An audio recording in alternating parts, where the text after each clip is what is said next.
Selamat bertemu Sobat Bisnis dalam Bisa Bisnis, bincang santai seputar investasi. Bisa bisnis, pasti bisa. Sobat Bisnis, saat ini kami berada di perusahaan otobus Mata Trans yang lokasinya ada di Desa Paulan, Kecamatan Colomadu, Kabupaten Karanganyar. Kita akan ngobrol seputar bisnis bus pariwisata. Mas Haris dan Mas Wisnu mungkin bisa diceritakan awal sejarah berdirinya PT Mata Trans. Mata Trans berdiri kurang lebih sekitar tahun 2016-an, Pak. Mata Trans sendiri mempunyai owner yang bernama Bapak Setia Joko Santoso. Awal mula kita berdiri itu kita baru mobil HS, Pak, belum bis. Setelah itu kita baru merambah ke dunia bis. Awal garasi kita ada di Manahan, Pak. Di Manahan, lalu telah berkembangnya bis kita beli banyak, akhirnya kita membangun garasi di Colomadu. Untuk saat ini jumlah armada bis pariwisatanya ada berapa? Ada 27 unit, bis besar dan premium. Kiat-kiat untuk program-program supaya Mata Trans ini menjadi idola di masyarakat, kiat-kiatnya seperti apa, Mas? Kita harus menjaga kualitas. Kalau di Mata Trans ini ada beberapa hal yang itu memang kami prioritaskan. Pertama adalah kualitas dari segi armadanya.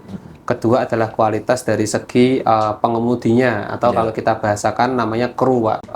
Kaitannya dengan armada, kualitas armada. Di sana nanti ada dispensernya, terus ada selimut, terus keamanan pengemudi. Sebelum armada itu berangkat, kita ada checklist untuk keamanan bisnya. Jadi driver itu wajib untuk mengecek bagaimana rem, gas, dan lain sebagainya. Setelah itu dipastikan aman. Jika ada keluhan, maka harus segera menghubungi mekanik. Kita juga ada mekanik, Pak, agar segera ditangani. Tapi jika tidak ada keluhan, maka bis itu bisa jalan. Ini terkait dengan armadanya. Lalu bagaimana dengan SDM-nya seperti itu ya? Kalau SDM itu kita ada beberapa SOP yang harus dipatuhi. Pertama kaitannya dengan seragam. Terus yang kedua kaitannya dengan penampilan. Dan juga bau badan itu harus harum lah. Kalau di kami semuanya harus SOP, ada seragam Senin, Selasa, Rabu, Kamis, Jumat, Sabtu, Minggu itu ada beda-beda. Terus harus wangi, terus harus ramah, bagaimana berkomunikasinya. Karena kami sangat heterogen sekali, Pak. Ada yang lulusan SD, ada SMP, ada SMA, bahkan ada yang lulusan D3. Kami juga ada driver kami. Usia juga relatif heterogen sekali. Ada yang muda, ada yang tua. Sehingga di sana harus ada SOP yang mengikat. Terus kita ada ranking, Pak. Jadi kayak di Gojek itu atau di Grab itu kan berdasarkan bintang ya. Driver ini punya bintang 4, punya bintang 5, punya bintang 3 seperti itu. Kalau di kami ada, Pak, driver itu nomor 1 sampai dengan nomor 18, driver nomor 1 sampai dengan nomor 17, itu kita ada semuanya. Jadi nanti driver nomor 1 siapa, nomor 2 siapa, itu ada indikator-indikator yang harus dipenuhi. Tadi yang kami sampaikan ada safety driving-nya, ada empatinya kepada pelanggan, komunikasinya, terus kebersihannya, terus ada juga misalnya jumlah trip yang dia dapatkan, lama kerja, itu masuk dalam bagian kami di HRD. Kita ranking agar apa? Kualitas ini terjaga seperti Jadi itu. semacam itu untuk reward untuk siap untuk ini Pak. SDM-nya. Iya, Pak. Dan kami selalu sediakan stiker survei kepuasan pelanggan. Jadi di setiap bis kami ada survei kepuasan pelanggan. Monggo nanti yang pakai bis Mata Trans itu di sana ada barcode, bisa di-scan, diisi. Nanti yang beruntung 1 bulan sekali dapat uang tunai, Pak. Oh gitu. Ya, jadi kalau yang lapor dapat uang tunai. Yang beruntung tapi ya, Pak. Beruntung. Lapor dan beruntung. Ya itu untuk lebih meningkatkan kualitas pelayanan ya, Mas. Pak. Benar. Jadi karena kalau sudah keluar itu kan kita terlepas ya, driver itu di luar pengawasan kita. Kita harapkan pelanggan ini menjadi pengawas mereka seperti itu. Itu ribet. Mungkin ya kadang kan di jalan kan kita tidak tahu, terus ada laporan yang supirnya ugal-ugalan atau mungkin pelayanan yang tidak baik. Itu mungkin ada bentuk semacam sanksi atau enggak, Mas? Ada, Pak. Jadi kalau di kami itu ada 15 poin pelanggaran, Pak, yang sudah diidentifikasi oleh HRD. Itu mulai dari yang ringan sampai dengan yang berat. Kalau yang sistemnya poin, Pak. Jadi yang paling ringan itu basisnya 5 poin. Ini nanti kita akumulasi dengan uang, Pak. Jadi kalau di kami itu gajian 2 kali kru itu, Pak. Pertengahan sama akhir bulan. Pertengahan Sama akhir bulan. Nah, di sana nanti akan otomatis kita potong gaji. Misalnya nggak pakai seragam itu kena pelanggaran poinnya 5 misalnya. 5 ini akan kita akumulasikan menjadi 50.000 uang karena satu poinnya 10.000. Kalau nanti dalam satu gajian itu melanggar 2-3 kali, tinggal nanti poinnya berapa kita potong akumulasi menjadi uang itu, Pak. Itu sanksi yang ringan ya, Ringan. Kalau yang berat ya skorsing sampai PHK, Pak. di PHK. Ya.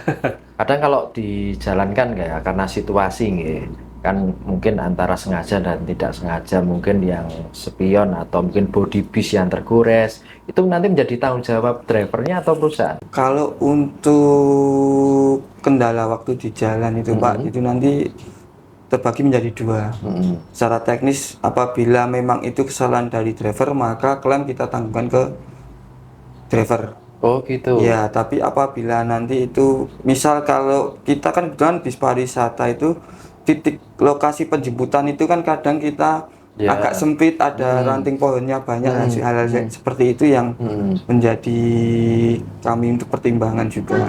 Misal kayak kalau penjemputan di gang kecil terus banyak ranting pohon, apabila ada kerusakan ya nanti driver kita bebaskan biaya. Tapi apabila di jalan ternyata driver secara ugal-ugalan lalu mengenai motor dan lain sebagainya, itu nanti kita klaim, kita klaimkan ke driver. Oh, kenapa? Iya, termasuk bagian dari sanksi untuk driver. Iya. Tapi kita ada berita acaranya, Pak. Iya, kita setiap ada kejadian entah itu laka atau mungkin kendala di jalan itu pasti kita ada BAP-nya juga, Pak. Kita tulis suruh. Jadi kita cross check antara di lapangan terus si drivernya sama nanti kita cross check kembali waktu ke lapangannya gitu. Karena ya bus pariwisata itu kan risiko tinggi kan, setiap hari kan di jalan, apalagi kan kondisi jalan yang ramai, kan membawa kendaraan besar itu kan ya enggak gampang juga. Apalagi rute yang kita lalui itu kan kebetulan jalan medannya itu memang agak sedikit mungkin beda dengan bis trayek ya, Pak, bis angkat. Kita lebih banyak mungkin jalan tanjakan seperti itu. Untuk jumlah tenaga kerja yang terserap ini berapa, Pak? Kita kalau di Solo ini ada 35, Pak. 35 krunya itu. Teknisi kita ada 5, 40 sama manajemen 7, berarti sekitar 47 sama security dan kebersihan itu total 51. Dan rata-rata tenaga kerja itu dari sekitar atau mungkin dari luar, Mas? Kalau ini rata-rata Solo Raya, Pak. Solo Raya. Ya, dengan perusahaan otobus yang garasinya di Karanganyar itu kan untuk investasi, untuk penyerapan tenaga kerja, ya tentunya juga untuk mengembangkan pariwisata yang ada di Kabupaten Karanganyar. Saya juga kepengen tahu terkait dengan, kan sudah menjadi kewajiban setiap perusahaan itu ada tanggung jawab sosial perusahaan. Mungkin untuk Mata Trans bentuk-bentuk CSR-nya itu di bidang pendidikan apa, di bidang sosial apa, itu bisa diceritakan, Mas? Jadi kalau kami kemarin instruksi dari owner kami Bapak Setio Joko Santoso itu bahwa kami tidak hanya perusahaan yang berbasis pada profit saja, akan tetapi ini yang membedakan kami dengan PO-PO yang lain mungkin Bapak, kami ada program sosial atau CSR. Di sana kita kelompokkan menjadi 3, ada pendidikan, sosial, dan kesehatan. Yang sudah jalan sementara ini di bidang sosial kemarin kita menyumbangkan air bersih ke Boyolali, Pak. Oh, Boyolali, ya. Ketika kekeringan panjang. Terus di bidang pendidikan kita ada yang namanya Bus to School. Jadi ada program namanya Bus to School dan HR Mengajar. Ini mungkin bisa sekaligus kita promosi nih, Pak. Monggo bagi sekolah-sekolah di Solo Raya pada umumnya dan Karanganyar pada khususnya bisa mengakses CSR tersebut. Bus to School ini konsepnya adalah siswa-siswa dari tingkat sekolah dasar sampai menengah, baik itu pertama dan atas, nanti kita jemput di sekolahannya, kita ajak ke garasi. Konsepnya adalah edukasi terkait dengan seluk-beluk bisnis bis pariwisata. Di sana kalau untuk anak-anak tentu kita juga akan ada show yang menarik, terus akan ada door prize seperti itu. Dan ini gratis sifatnya. Nanti jika misal minta di compare dengan ngetrip, bisa juga. Nanti tinggal kita hitung terkait dengan biaya akomodasi dari garasi Mata Trans ke titik yang diinginkan. Itu kalau kaitannya dengan bus to school, Pak. Jadi bis kita jemput ke sekolahannya masing-masing. Monggo bagi sekolahan-sekolahan baik itu negeri maupun swasta bisa memaksimalkan itu. Lalu ada yang kedua namanya HR mengajar, Pak. Ini kita prioritaskan sebenarnya untuk sekolah menengah kejuruan. Khususnya kelas 3 di mana mereka akan siap untuk masuk ke dunia pasca sekolah atau dunia kerja. Di sana akan kita ajari kaitannya dengan motivasi kerja, proses seleksi ataupun rekrutmen, baik pembuatan surat lamaran kerja, terus pembuatan CV, bagaimana menulis email yang baik, terus psikotes dan wawancara. Semuanya akan kita ajari. Harapan kami teman-teman yang SMK khususnya yang memang disiapkan untuk masuk ke dunia industri bisa lebih siap dari segi hal-hal yang sifatnya teknis tersebut. Monggo nanti sekolah-sekolah swasta maupun negeri pada umumnya di Solo Raya dan khususnya Kabupaten Karanganyar bisa mengakses program tersebut, Pak. Nanti bisa bersurat ke kami, teknisnya nanti kita bicarakan lebih lanjut seperti itu. Itu sangat menarik ya Mas ya untuk bus to school ya, apalagi kan baru tren anak-anak sekolah, terutama yang klakson apa sekarang Basuri, Pak. Basuri. Apalagi ini kan ada edukasi dari PT Mata Trans. Ya harapannya nanti kan untuk memberikan pengalaman gitu untuk anak-anak bagaimana cara memberikan pelayanan, tipe-tipe jenis bis gitu.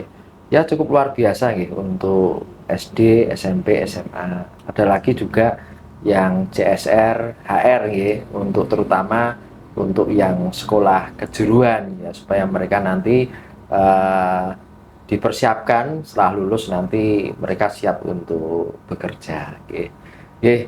Demikian sobat bisnis, sedikit kita berbincang seputar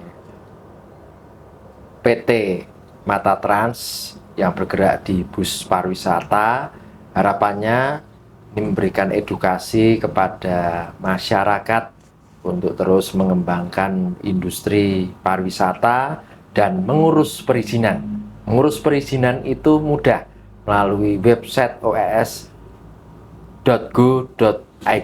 dan kami dari DPMP TSP Kabupaten Karanganyar siap memberikan pendampingan kepada masyarakat. Matur nuwun Mas Wisnu, Mas Aris, sukses terus untuk Mata Trans. Bisa bisnis pasti bisa.